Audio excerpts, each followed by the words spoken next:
Hello, and welcome back to FloTrack Demitra, presented by Wonderful Pistachios. I'm your host, Demitra Carter, and joined with me today, we have Johnny Pace. How are you doing today? I'm great, Demitra. There's a lot going on right now. We're in the thick of things, I'd have to say. Yeah, the heat of the season. High school, college, pro, all the things. All going on.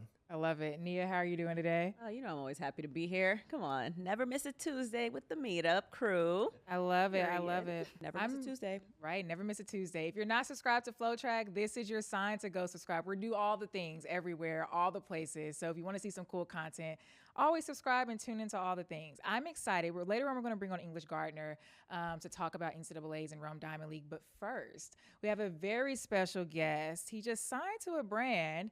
He is currently number 2 in the world. You might remember him from that NCAA record-breaking 4x4.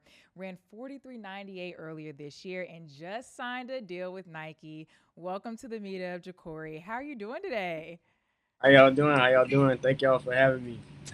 I love it. Now, congratulations. I can finally tell you congratulations. Officially signed to Nike. How does that feel? Man, it feels good, man. It's just a blessing. It's like a big weight off my shoulders. And like the question everybody be asking was, are you doing UPS? Yes, I'm doing UPS. So I can train full time now. But nah, it's a blessing, man. I'm excited to say the least. I love it. Now I have to ask, so when did you put in your 2 weeks for UPS? Was it once it was pinned? So it was so my last day was last Monday. So 2 weeks before that is when I put it in. And then like the second to last day was a Friday. So I was like, man, do I want to go in on Monday? But I was like, let me just do it right and get it out of the way. So I just did my 2 weeks, man, and now I can just train full time. So yeah. Is this something that you've been visualizing for a long time, like something you've been dreaming of? Going pro? Yeah. Yeah, since I started running track and learn more about like the sport and that you can run on a professional level, like I always wanted to, just get the chance to run pro and travel the world and run against the top people in the world and from my country. So man, it's just like a pinch me moment. Like I know it's happening, but like for it to actually be happening, it's just like crazy. Jacory, I really love that you're here. You represent such a reality in track and field that's not spoken enough about. So I want to get a feel of how you were prior to this moment. You graduate from University of Florida. You're, at that point, a sub 45 runner, low 20 point. You're on multiple all-time lists for Florida. You're leaving with all these accolades unsigned, and then the realities of life hit. You have to get a job with UPS as you're still training as a world-class athlete. In those moments when you were super low, what really kept you going? So I come from a real religious family. So one thing they always taught me was God wouldn't put you in any situation that you can't handle. So when I was at UPS late nights, 3, 4 in the morning, I just knew something is gonna come out of this. Something gotta come out of this, and that that's just how I am. I'm a grinder. I'm a grind until I can't no more. And then I said in a previous interview, I didn't feel in my heart all those nights that it was time for me to stop running track. I'm still young. Juice is still flowing.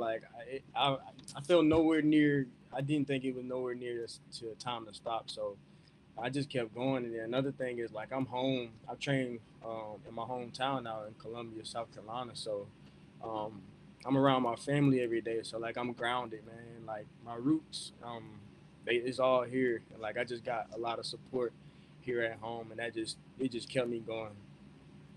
That's amazing. Jacory, we here at FloTrack are good friends with the folks at Tracksmith, and we know kind of about the programs that they have in place to support athletes kind of in the bridge and keep them going and chasing their dreams. Can you talk about what role that program kind of played to kind of bridge that gap for you? Yeah, for sure. Cause I was just wearing whatever I had at first, and so they sent me shoes, uniform, warm up, the whole 9 yards, and it's just that support. I wasn't with them for long, but while I was with them, they made sure. Shout out to Nick, he looked after me. And yeah, man, it's just a good opportunity for athletes, and me and my agent, we got a saying, cause Chris Bailey was with Tracksmith. Jamal Britt, it was if you want to run fast, go to Tracksmith. So. Well, I think to them, the fact that you've signed a contract so quick is the greatest sign of success. That's really from what I gathered from them, that's what they hope to see. And so, I mean, it's amazing that you're able to do that so quickly. Yeah, for sure. Do you have a training group up in South Carolina? I know you're like, that's your hometown.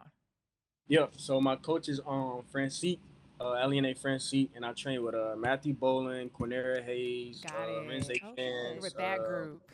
Yeah, that group. I love it. No, that's a Yeah. speedy group. I love that. And you've been with them ever since you left Florida. Yep. So I started in September. We started in September. So it was my first year with Francique, man. It just been hitting like all the stuff we've been doing. I just been trusting him every step of the way. So I mean, it's got you to a 43. That I would. yeah, exactly. Now, I do have to ask. I don't know what your contract looks like, but what do you think you might spend? I mean, you made a good sizable amount of money from Grand Slam, but now that you have this full contract, are you still spending the same way that you were at UPS? Like, has that changed? What does life look like now? The same way. Like right now, I don't really want to splurge. I kind of want to just stack for now until like I get into like a comfortable state where I know I can spend. Cause I'm gonna splurge soon now. I'm gonna splurge. I was about to say, you got right to. now. Yeah, I got to. I'm going to for sure. But for right now, I'm just chilling, man, and just focusing on the season and just trying to, when number one, make the team. Then we go to Tokyo, and then the goal is the middle, man. So I'm focused on that right now. And then after the season, splurge time. Does being signed feel like a weight lifted off your shoulder a little bit?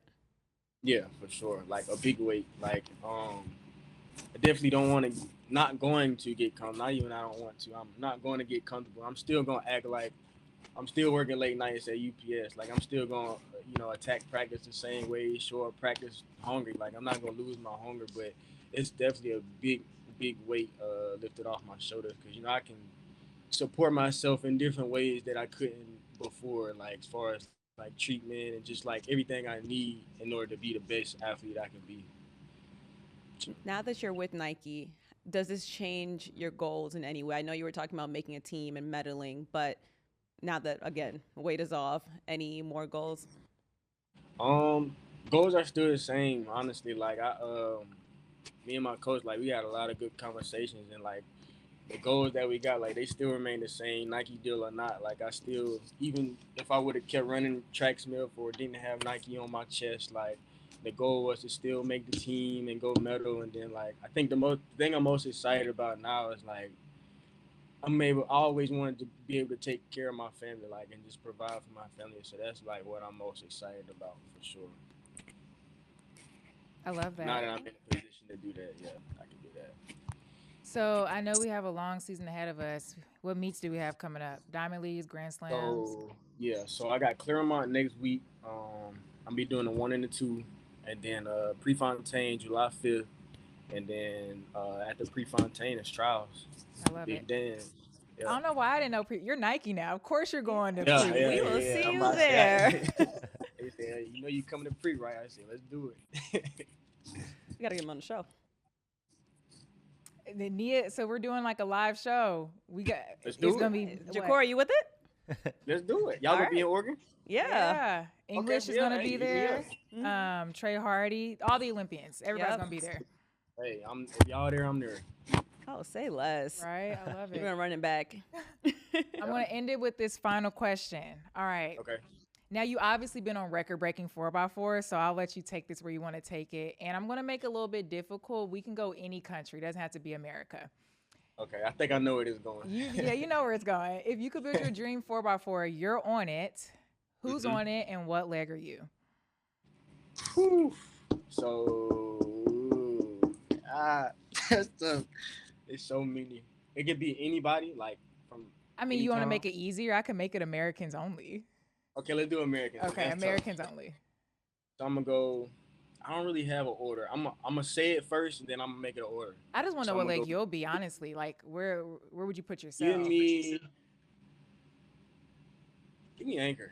Give me anchor. I'm going anchor. So it'd be me, Michael Johnson, for sure. Give me Quincy Hall, and give me Quincy Watts. That's my 4x4. Oh, that's solid.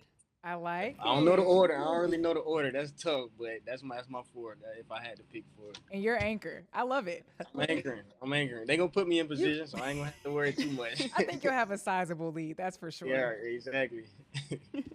I love it. Well, thank you so much for joining us. Congratulations again, and we will see you in Eugene. Thank you so much. See y'all in Eugene. Bye, Yeah. Jacory. Bye. Yeah. Wow. Wow. What a story. Wow. He made it. I'm so happy for him. Me too. I think especially seeing his story, I think it blew up on our pages was Grand Slam Miami. Yep. And like, that wasn't that long ago. It wasn't. I also think I don't want to be biased. Like, he's fast. Like, he's ran the times. But I think media plays a slight role in being able to elevate that story, too. You think FloTrack might have No, I'm not tipped the scales a little bit? I mean, but to some extent, because it went viral. It was everywhere. It was It's a making feel-good story. It's inspiring. And I think it hits home, too. You don't have to run track to know what it means to be an underdog. It's, from a business standpoint, super marketable. Yeah. That story hits home regardless of if it's a thing where you think you deserve a certain job, but for whatever reason you don't have it. I think it's one of those relatable, feel-good stories, and I'm really glad that media played a role in elevating that. Amen. He believed in himself. He made it happen. And clearly his support system as well. It played a huge role. He was talking about his friends, his family, his faith, and even Tracksmith playing a role in just helping him financially support himself so that he can put himself in certain positions so that he can succeed in certain ways. Yeah. Yeah. Well, this is not the first time this happened this year. I love these stories. Like when I think it was Chris Bailey maybe before this, but somebody had was working a side job and has made a way for themselves through their athletics. I love to see it. It's one of my favorite stories, I think, in track is like seeing these contracts come through for people that are really grinding to get after it, And I do think that being a part of the media, we should make it a priority to speak about these stories more, find it, put that effort into digging into it, finding it, because it's something that is a little too common in this sport. They're running at these levels, making these teams, but they're unsigned and having to double up as a world-class athlete, and then also these jobs where you're doing a ton of physical labor. 100%. It's ridiculous. Like, there's people who medaled at the Olympics and do not have a contract. A few people on the world crazy. relay team. Yeah. It's ridiculous. Crazy work out here. Yeah, keep pushing these stories out, making people aware. I think we should actually really prioritize making that a thing. Bandit did a little, this is off topic. Bandit did a little series last trials, but it was cute. It was like unsponsored athletes. Yeah. I like that. Yeah. All right, we're going to get into NCAAs. I'm excited to bring on a guest that y'all literally, you know who she is. If you don't know who she is, then you need to get with the program. But welcome to the Meet of English. How are you doing today? English! I'm good, guys. How are y'all? I'm doing so good. What's going on, y'all? Come from the Athletes Lounge to the meetup. Welcome. It is an honor, guys. Seriously. I'm so happy to have you. Now, we're going to talk about NCAAs. You're a champion yourself. Before we get into it, tell me about your own experience at Hayward at that. Oh man, running at Hayward Field is an undescribable feeling, and I feel a little bit different, I guess, than the newer Ducks because I got to really spend a lot of time in old Hayward, where the Hayward magic that they talk about was just in full force. I still think it's in the stadium now, but it's nothing like hearing the feet on the old Grand Slams as you coming home on that home stretch. So it's definitely been an amazing experience. NCAA's in itself is an extreme high intensity moment. And so to have it in a stadium like Oregon, it's only right that it's there, because it's it fits, it fits. So I'm super excited to see what these new guys and girls are gonna do this season. They're definitely gonna be running way faster than I was when I was in the NCAA. I don't know what's in the food or in the water these days, but these kids are killing it. It's something in the air, that's for sure. Is it the pollen? I heard how it gets in there. I was telling Nia she's gonna go to Eugene for the first time for pre. I was like, Hayward, start now. Yeah. Oh God. Yes. Let me get a Zyrtec. Start now. The Willamette Valley is think of it as a fishbowl. And so in random places, all of the pollen will just go out, right? It'll just fly away with the wind. In the Willamette, it just continues to just resurface and circulate. There is no outlet. So it's just built up in that area.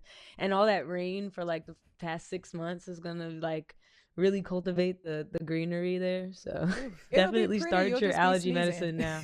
Hayward magic. Okay. The pollen is what makes it match. I'm kidding. Now getting into these fields, English, I'm going to throw it to you first, though. We have a lot of fast times, but on the women's side, who are you kind of excited to see for this little track and field deep dive? I honestly, I wrote it down because I really wanted to make sure that like I really highlighted these two ladies, the Jamisha Ford and Miss Mayberry. They are gonna go head to head, and I'm just so excited.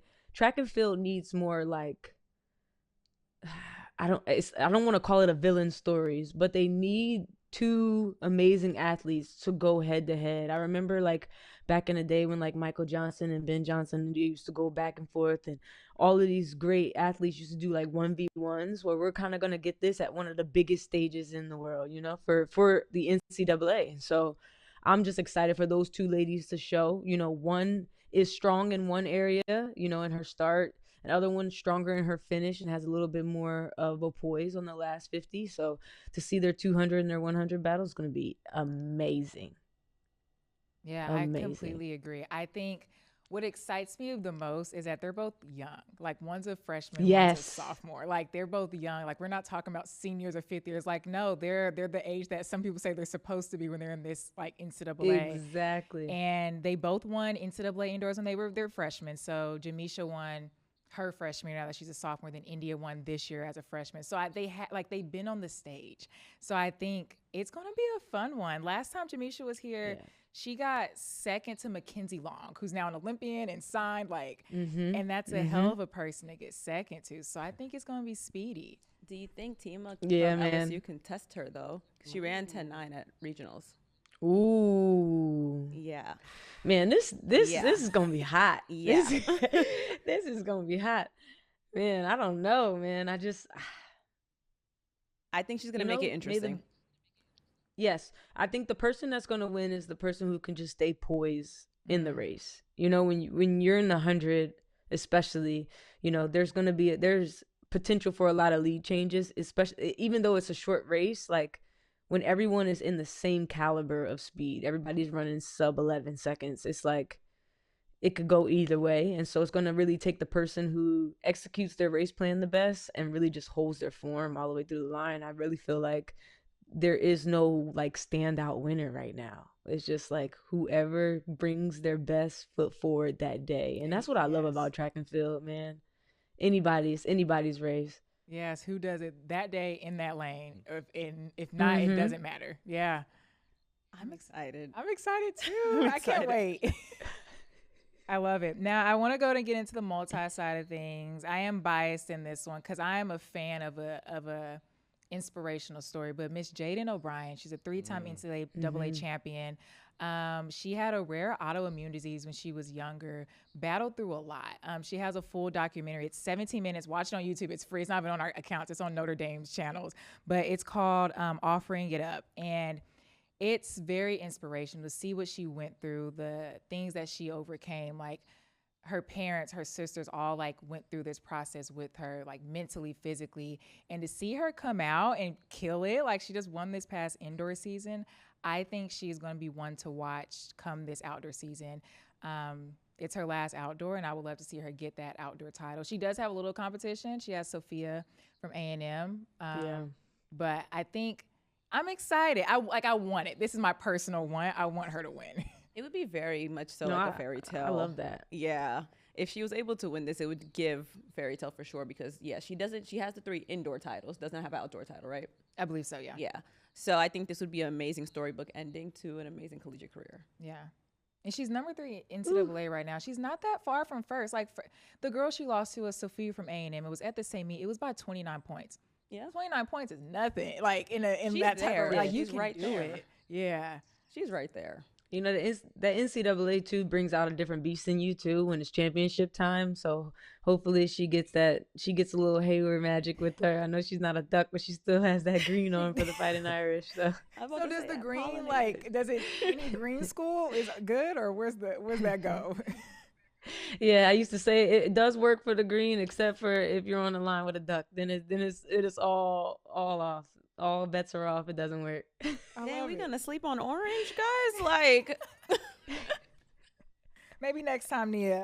I'm We grateful got to go we to got a school. handful of oranges in at nationals who will be feeling that do. pollinated Hayward magic. You know, I'm rooting for Yeah, my Baylor Bears absolutely. heavy. Yeah. What? Virginia's an orange? Orange and blue, baby. That's right. We're I the feel you correct with the orange and green blue. English. We're here.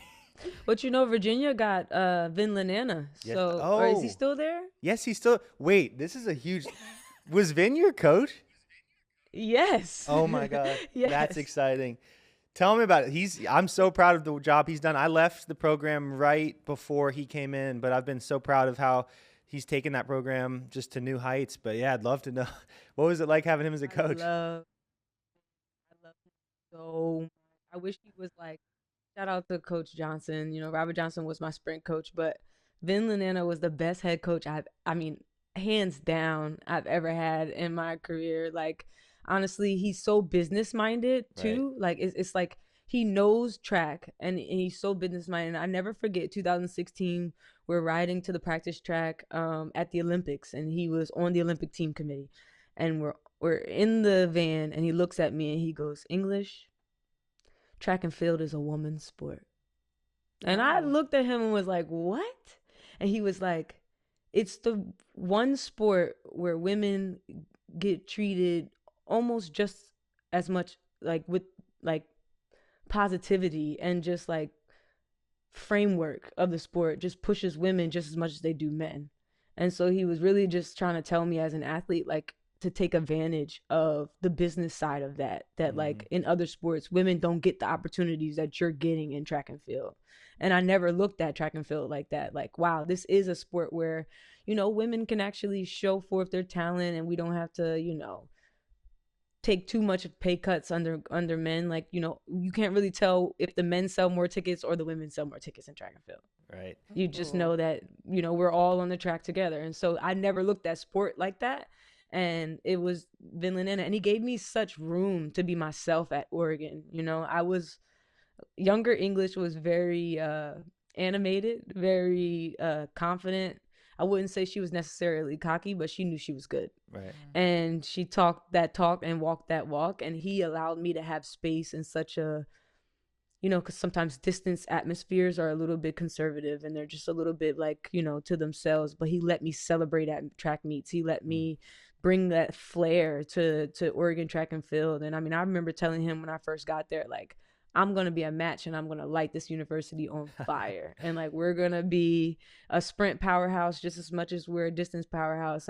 And he allowed me to have the space to do it, allowed me to be a team captain. Like, I mean, I can talk about Linana all day because he's just such a great person. He really is. And I think that more committees should just have him come in, and just like teams like should just come in, and he can just transform a whole team, because that's what he did for us at Oregon. Just open doors, man. I love hearing that perspective and kind of that background. I mean, I've gotten to witness that, you know, the way Virginia's always been in the conversation, but, you know, in the last couple of years, the way they've been able to start winning ACC titles, they've always been in the mix, you know, top three, but like, I think he just got the women's program to a first place at ACCs, and men the year prior in outdoor. But that kind of reminds me, I did like one of the key stories I think of the NCAA championships this weekend is like the men's 15. And I think one of the stars of that Virginia program under Vin is Gary Martin in the 1500, which Gary's just but one of many all-stars, I think, that are going to be lining up. I think there's 5. Hey, he runs in his glasses. Yeah, I like that. Look at that beautiful man with the glasses and the curly hair. Yeah, Gary Martin, the 1500 star.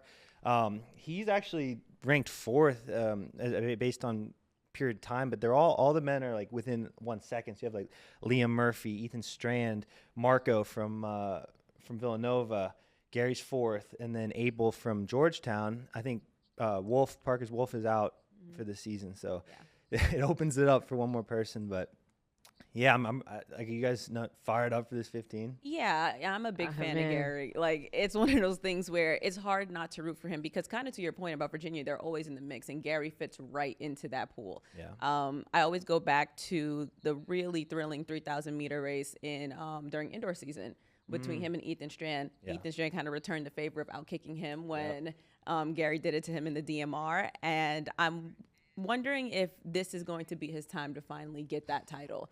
It's super competitive. It's super deep. I think not even just men's distance, but distance on the collegiate front as a whole. It's very competitive and hard to predict. Maybe not like the 3K steeplechase on the women's side. We all know Doris Lemon-Gole got that. She ran a number 2 all time in regionals, broke the meet record by like 23 seconds.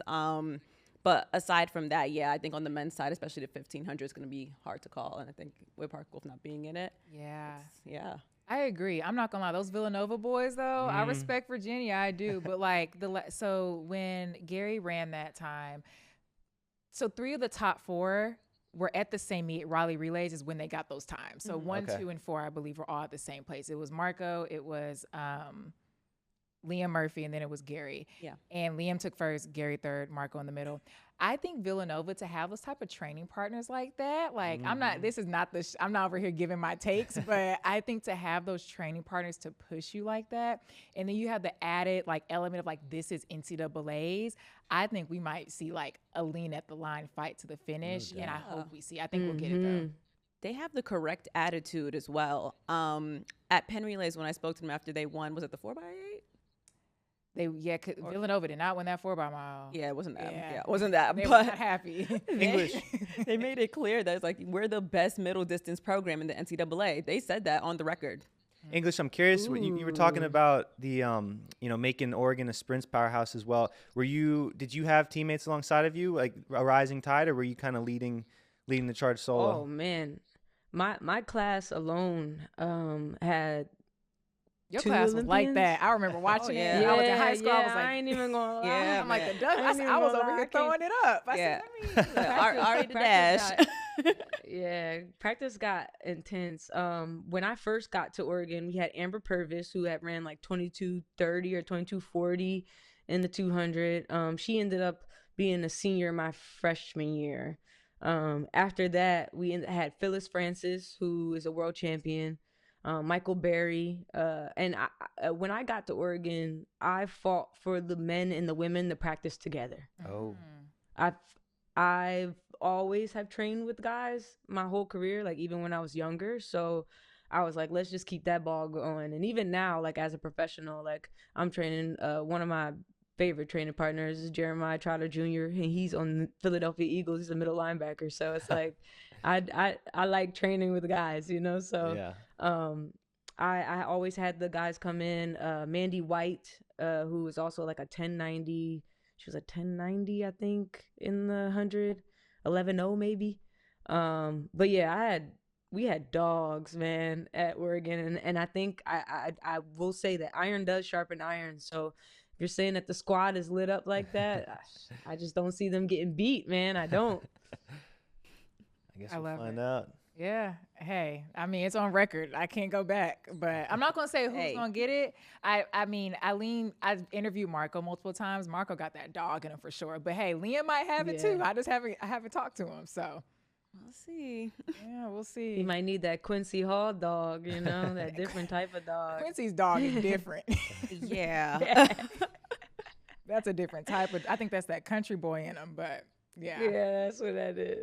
All right, English, I'm gonna pop it back over to you. On the men's side, what are you looking to see? I think I know where you're gonna go with this one, but tell me. You already know that powerhouse and that man in Arkansas. Oh my goodness, Jordan. He is you know, he's becoming one of my favorite NCAA runners because of his like undeniable confidence in who he is. Like he's like, I know that I ran what I ran last week, but this week, everybody gonna have to show and prove. You know what I mean? Like, he's like, I know what we did trying to get here. I know a couple of y'all think that y'all ran pretty good. I know y'all thought that y'all were close to me, but y'all all gonna have to show and prove. And he just doesn't care. And I think I like that about him. I like that spiciness that he's bringing to the sport. The 100 meters and the 200 meters, I like to think they're very, very aggressive races. And so I like when the personality of the athlete matches the actual distance that they're running, you know? So I think that he is going to bring, I looked at his 9.7 and I know it was windy, but guys, it was like 2.1. Like, yeah, like it was barely windy. Over. It wasn't that windy. Yeah. So it's like, Man, just to think like what this man is going to bring to the table. And I know the champion, Hayward Field is fast. So we might see another 10-7. I mean, 9-7. I really do. I really think that he might drop another fast time like that. It'll be win legal, most likely. And he's going to put on a show that he needs. Now, will he be able to double? I'm not sure. I'm not sure if he'll win both. But I definitely think that the 100 is his, hands down. I'm calling that now. I agree with you. I think just even like statistically, like if I'm like, it's not even crazy. You're right. It was 0.1 over. That's nothing. And then 2, he ran at Mount Sac, like 100 wise. He ran at Mount Sac, and then he showed up at SECs, won, and then he showed up at West Prelims. Like, and he's went sub 10 5 of those 6 times. Like it's consistent. It's good. Like he came out when he was ready. Like the 100. Yes. He's got it. Yeah. It's gonna be tough. He looks so good too, man. I just watched one of his interviews this morning, and he kind of was just like, F it. I don't care. I don't care about anybody. And I was like, I like that. I like that. I like the confidence. Me too. I wonder if anyone could test him, who would it be? Oof. Yeah. I don't know. The way he looked, I don't have the an way answer he either. looked, man, the way he looked, it's like, it's kind of like, I'm looking too as like a coach standpoint too. You look at his front side mechanics and they're just like effortless. Like he ran that 9-7 effortlessly, and then kind of looked like he kind of like shut it down a little bit at the line. And so it's just like, I just don't see, when I'm looking at the races, I just don't see anybody looking that smooth, looking that efficient. So it's like, he either has to just like not finish, do not start, but I don't see anybody kind of challenging him, at least in the 100 meters. The 200, maybe, because I did see a little bit at the West Prelims, like his form fell apart maybe the last 20 meters, and I didn't see that in the 100. So the 200 is more likely for me to see him kind of get beaten, but I don't see anybody challenging this man in the 100, man. I agree. He just has to execute. Yeah. That's a loaded thing to do, but he just has to execute, and I think he's got it. Yeah. I like Carly in Kentucky for the 2. Mind you. Ooh. I like him for the 2. Wait, what? I should know this. What year is he? Because no, because Jordan was at Kentucky in 2023. Oh, he yes, transferred. he was. That's why he might load train with him back in the day. Oh, the dots are connecting. Yeah. Okay. I love it.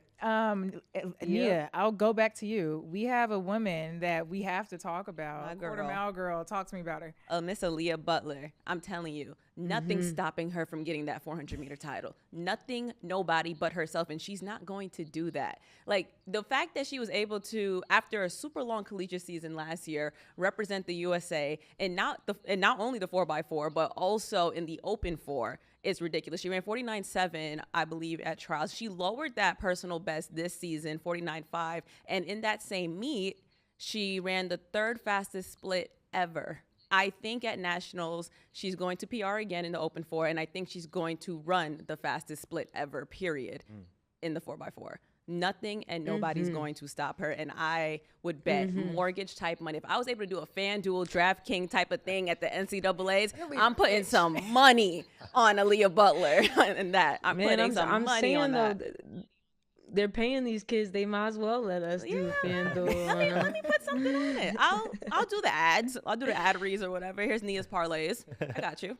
That's so funny. And, like, that might sound crazy, but like if you were just like a fly on the wall, like, oh my God, like why is Nia riding so hard behind her? Like, no, go look at the results. 49.4 is number 1 time. She has it. The next best time is 50.2 Nothing's stopping her. It's not that close. Nobody's stopping her. I don't care what anybody says. The conditions are not stopping her. No one. The only person that can stop her is herself, and she's not going to do that. You trying to put some money down? I'm telling you, DraftKings, hit me up. I'll do the parlay for you guys. Hashtag ad. Period.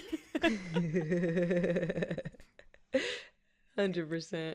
Yeah, I love it. Nothing's stopping her. I love it. I didn't think he was gonna go that hard for me, but I respect it. Yeah, nothing is stopping her. No, but you're right. That's not a crazy take. I'm excited to see her compete. Really is. Yeah, she's gonna. I'm telling you that 48 low split in the 4x4. I also think too. English thoughts. She ran 48.8. low is crazy. Listen, I do this hot take thing, English. You're gonna learn the more we get to I do this hot take thing. I will say though, I'm excited. I think not only is she fast enough, I think she wants it because last indoor season this year, she lost to Isabel Whitaker, but they were in separate heats. Like I think if they would have been together, it would have been a different story.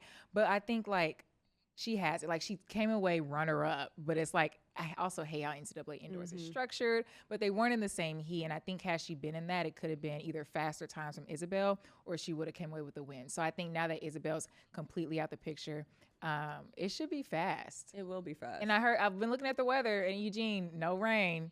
I hope I don't jinx it, but it's been decently warm. Eugene doesn't get rain. We get liquid sunshine. Oh, liquid with pollen in the mix. I love it. I love that. She just had to take her Zyrtec and she's straight. Yeah, she's good. Little local honey, she'd be all right. Yeah. I love it. All right. That's NCAAs. There's so much more we could talk about, but that's our little top highlights. If you're not going to watch, tune into FloTrack for all the interviews and all the behind the scenes. Now we're about to get into this next segment. It is called Sweet and Salty Moments, presented by Wonderful Pistachios. It's basically the sweet moment of the week and the salty moment of the week. We're going to start with salty first. I'll give some background before we play it because it makes me kind of sad. But Clara Adams was DQ'd from celebrating. She paid homage to Maurice Green. Her dad gave her this small fire extinguisher. She crossed the line, runs over to like the infield, sprays her shoes, and then basically the California Federation officials thought it was unsportsmanlike. She's 16 years old. They pulled her out of the 400, DQ'd her from the 400. Then they pulled her out of the 200 where she was supposed to win that. Let's go ahead and play the video. Let's go! At least she did it off the track, though. Right. It was very respectful. Right. The Olympic icon who made the move famous says the decision should be reconsidered. When I heard, like, because it happened and then people just started calling me, oh, this girl who just won the 400 redid your celebration. I was like, huh? What? If it was away from everyone and not really interfering with anybody, I would say reinstate it. English, I agree. It was off. Like, she literally went away from the field.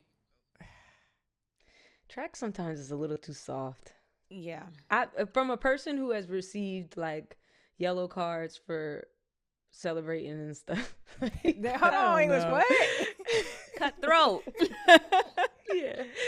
Yeah. Like if I was to get in contact with this girl, like, baby, if you watching, just if they don't reinstate you, go find some independent international meets or something that you can just get into, or there's plenty of meets around here. AAU, USATF provides some meets because you didn't do really anything wrong. I mean, I think we need more exciting moments like that. And if we just keep track and field so stale, there's no wonder why we're losing viewers, And so it's like, if that were to happen at like a Grand Slam, everybody would go crazy. Yeah. And so it's just like, why would we censor our kids? Why not let them be who? It wasn't like she did anything to another competitor or anything. It's like, she sprayed her shoes in the infield. I mean, I would have done it on the track. So, hello. You lucky I wasn't there. Yeah, because I would have done way worse. Like I was 9-10 years old, running through the track, running through the line, kissing my muscles against people and stuff. Like I was crazy. I was so crazy. So it's like, I don't know. I feel my heart goes out to her. I hate that you got the salty moment, baby girl, because I think that was a sweet celebration. I'm salty she got DQ'd. Yeah. No, let me be clear. I'm not salty. Too. I'm salty she got DQ'd because the officials snatched her up quick, but like nobody, like the competitors, like even when I listened to the interview of like her and her dad speaking, he was like, the people up top in the booth were like excited. They were happy. Like nobody had a problem with it until the officials came.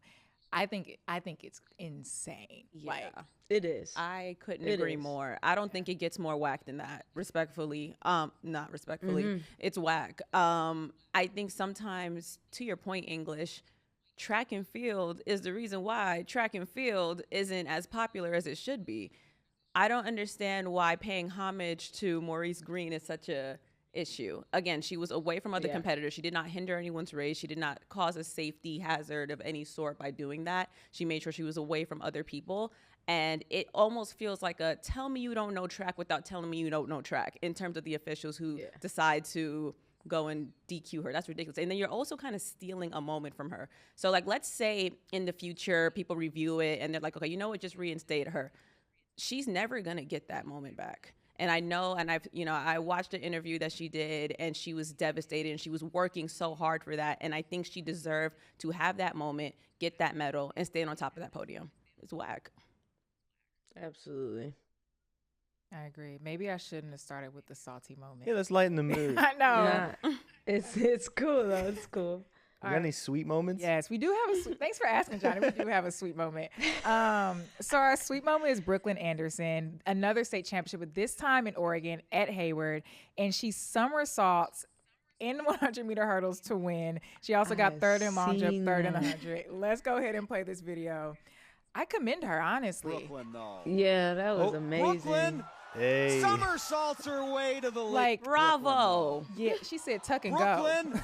somersaults her way to the lead. Brooklyn. It's though. at millions of views. Brooklyn Like 70 million or something. somersaults her way to the lead.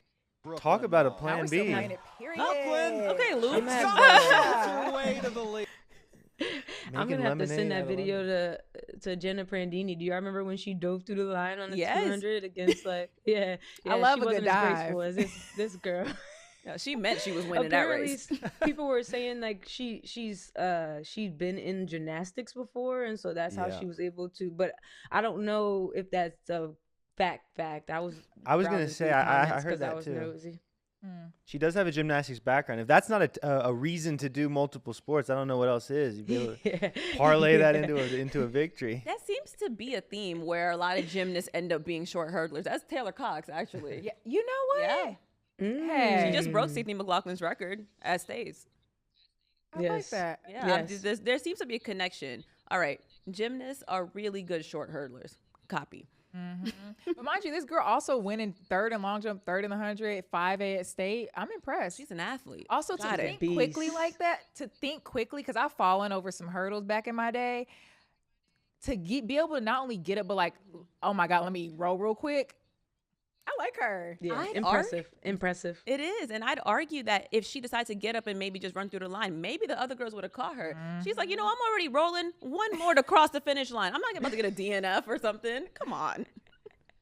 That's my argument. If she were to get up and get her bearings and then cross the line, she would have lost that race. Completely different race. You're right. So way to think on your feet or your tumble. Yeah. You know what I'm saying? You're right. Yeah, I commend her. Yeah, man.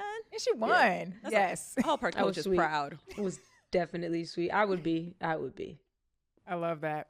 All right, we're going to get into the best thing that we saw last week. This is very Rome Diamond League heavy. But we have our Yes. first one. We're going to go with, what do you call her, Nia? Smiling? The smiling assassin. Smiling assassin. Oh. We have Beatrice That Chebet. lady Mm-hmm. ran that race. I literally was on the edge of my seat watching this woman run this race, and this like the poise that she has all the time. I just don't understand how she stays that calm and she's running that many laps. I just don't get it. She's I just will a never chill understand girl it. for real. Yeah. Yeah.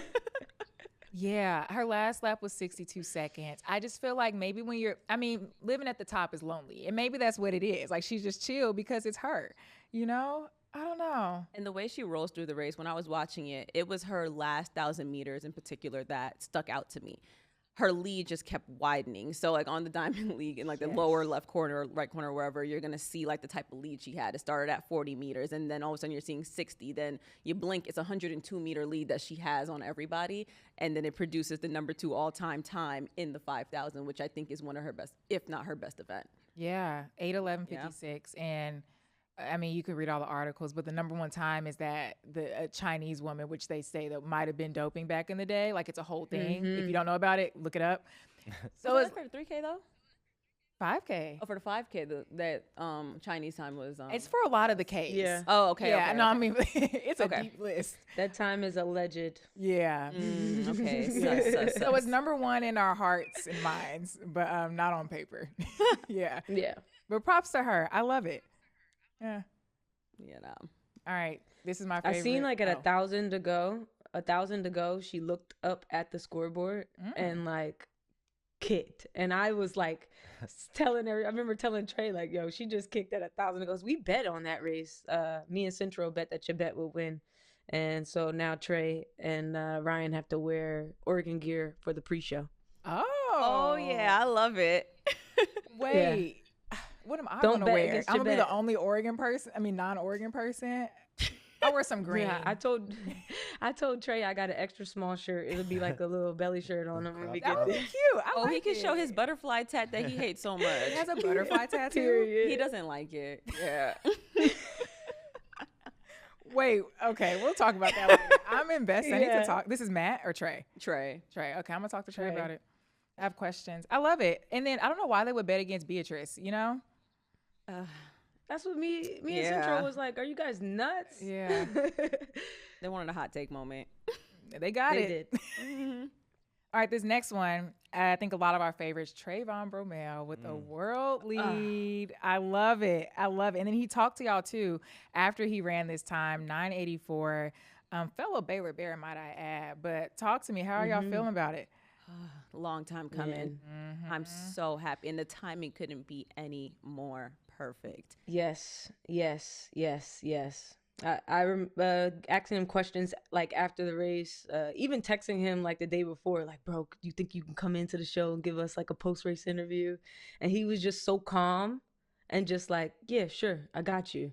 And I'm like, oh, he's ready. I knew in a text message when he was just so like, it just wasn't his normal like pre-race kind of vibe. I mean, I've seen Trayvon kind of warm up in the warm-up areas over the years and like just see him and he has this certain look in his face. And it was just like, for some reason, this meet, he just seemed like whether I win or lose, I'm okay with whatever outcome. And I think that gave him the freedom to be able to execute the way he did. I mean, before the race started, I told the guys, I said, if he has the start that Bullet Bromell usually has, the race is over. There's nobody in that race that's going to go with him.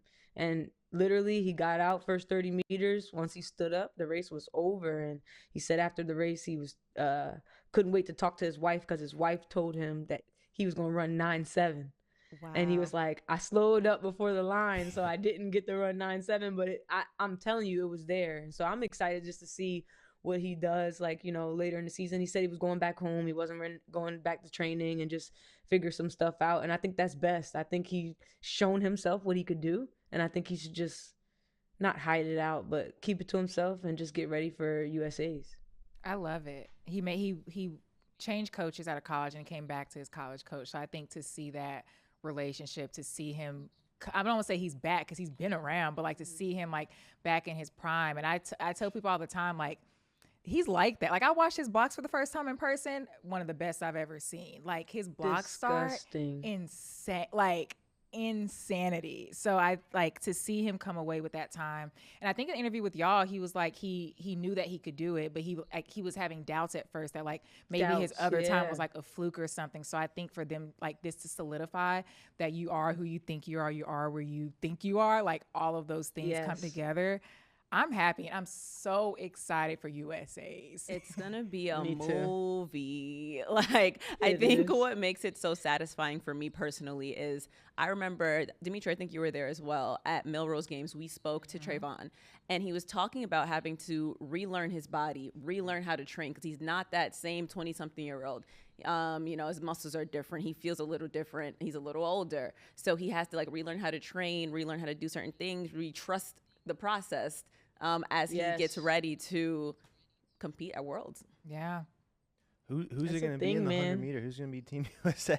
My money has never not been on Trayvon because a healthy Trayvon is dangerous. Like, it's the healthy it's part dangerous. that's key. Yes. And he knows his body well because, like, USA Indoors, he came, but then, like, something happened. He pulled out. And I'm not mad about it because now we get in these type of times. Like, he knows his body well, but I'm always going to root for Trayvon. No, for sure. Yeah. Another one of those like really feel good things where somebody perseveres after a lot of, you know, bad luck or down moments and then coming out and doing something like that. Like, it really, that's the sort of stuff that makes this sport so amazing, I think, is when people can overcome adversity and believe. I think the key that he believed in himself through those tough times. It's terribly exciting. Yeah. And speaking of persevering, Donovan Brazier. Oh man. Been out for almost 2 years. Back in the 800, came out. We were just talking about dogs. What? Come on, man. 144.70. A smooth criminal. Yeah. This man had not raced since Oregon 22, world champs. And he ain't skip a beat. He didn't skip a beat. Like, No. Yeah. Oh my gosh! Like I remember watching his interview. He said, "I had to relearn the whole process, like pre-meets and like warm up and like my whole like meet situation. Like I had to really go through all of that again." And I'm like, I never even thought about that. Like, yeah, that probably is something that he had to like reintroduce to himself again, and to be able to still go out there and run a blazing season opener it's like, phew. Yeah, I think what scares me for the rest of the competition is the fact that he doesn't look rusty at all. And mind you, this is the rusty version of him. So when he really like gets into the thick of it and like peaks and just really brushes off that dust, man. Hey, it's going to be a fun year, okay? Unpredictable. That's what makes this sport so special. I love it. Love it. Well, English, thank you so much for joining us. I'm so happy to have you I in had the a meetup. blast, man. Please ask me back to the meetup. This is awesome. We'll bring you back, of course. Love Listen, having you. Yap, come on. Will we see you this? Are you gonna be on this week for the Diamond League? So I'm having trouble, right? Because I am supposed to be competing at the Star Athletics meet in Oh, in Florida Florida. this weekend. Nice. Yes. And so my flight leaves Thursday, but the Diamond League is Thursday. So Okay. I'm trying to reschedule my Sure. flight and stuff so that I can like still do the broadcasting, but also it's hard being a competitor and broadcasting at the same time. I asked Brian that when I first got on the crew. I said, bro, I'm still competing. This is gonna be tough. Like, what am I gonna just have a mic after I'm done running and just? Hey. I don't hate that idea. As you can see, we can do that. Like, I don't hate that idea. Yeah, I like that too. Maybe I could just be on the ground for flow. Yeah. Well, good luck in your race if we don't see you. And Thank you. Yeah, hope you have fun, and hopefully we'll see you on the. I hope it works out with the Athletes Lounge, but if not, good luck in your Yeah, race. definitely. You Say a got prayer for me. I have Season the best B loading. standard already, so yeah, that's what I want. If I run the time that I want to run, which is sub 11, like I don't care what it is, as long as it's sub 11, I'm probably just gonna sit the rest of the meets out and just prepare for USA's. It'll happen. So- I'll put it in my DraftKings parlay. There you go. Our parlays be hitting too, so They do. No, for They real. do. I mean, my last race, I dropped like 3/10. So I ran in the beginning of May. I ran like 11:40, but it was like windy. And then I came back and I ran 11:1. So if I just keep that trend, it's my 10.9's right there. You got it. So I no love it. worries. You No got it. no pressure. It's there. You got it. I'm an old lady in the game anyway, so I've been here before. you said, I'm not new to this, I'm true to this. You said, we'll get it done. Yeah. Period. That's why I said my parlay. I love it. Well, thank you so much, Always English. bet on me. I You, love y'all. hey, This I'm is never great. betting against We love you. All right, thank you so much. Take care, guys. I love her. I love it. No, we're definitely bringing English back on another episode of the Meetup. I love her. Gotta do it. For sure. Well, thank y'all. This has been fun. Thank y'all for tuning in to episode 14 presented by Wonderful Pistachios. We will be here every single Tuesday. Bye, y'all.